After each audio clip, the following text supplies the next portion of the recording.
આપ જોઈ રહ્યા છો સ્પાર્ક ટુડે ન્યૂઝ। વડોદરાના માળી સમાજ દ્વારા નવનિયુક્ત મંત્રી પ્રવીણભાઈનું ભવ્ય સ્વાગત કરવામાં આવ્યું છે। ગુજરાત સરકારમાં વન અને પર્યાવરણ મંત્રી તરીકે મહત્વની જવાબદારી સંભાળવા બદલ વડોદરા શહેરના માળી સમાજના આગેવાન અને પ્રમુખ વ્યક્તિઓ દ્વારા પ્રવીણભાઈને હૃદયપૂર્વક સ્વાગત અને શુભકામના પાઠવવામાં આવી છે। પ્રવીણભાઈને મંત્રી પદ મળતાની સાથે વડોદરા માળી સમાજમાં ખુશીની લાગણી જોવા મળી છે। સમાજના આગેવાનો તેમજ અગ્રણીઓ અભિનંદન આપવા માટે ઉમટી પડ્યા છે। વડોદરા શહેરથી માળી સમાજ આગેવાનો અને પ્રમુખ શ્રી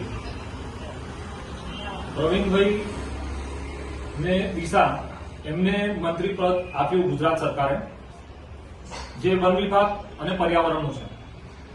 ગઈકાલે એમને અમે શુભેચ્છા પાઠવા ત્યાં પહોંચ્યા હતા અને વડોદરા શહેરમાં વિશાળ જે માળી સમાજ છે એની પ્રગતિ માટે એમની પાસે ચર્ચા વિચારણા કરી હતી અને એમને સારો એવો રિસ્પોન્સ આપ્યો હતો અને એમને અહીંયા બરોડા આવવાનું, મુલાકાત આપવાનું એમને કીધું છે।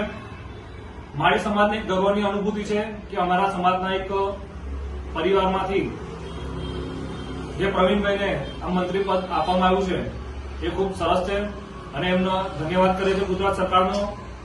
અને અમારી અપેક્ષા એ છે કે આવનારા સમયમાં જે ઇલેક્શન છે કોર્પોરેશનનું, તો અમારું માળી સમાજ વડોદરા શહેરમાં ગાયકવાડ સરકારના ટાઈમથી અહીંયા છે અને ખૂબ મોટું વિશાળ સમાજ છે અમારું। તો અમારી પણ એવી અપેક્ષા છે કે વડોદરા માળી સમાજને પણ આગળ વધવાનો એક ચાન્સ આપે અને એવી અમે ભાજપ સરકાર જોડે અપીલ કરીશું।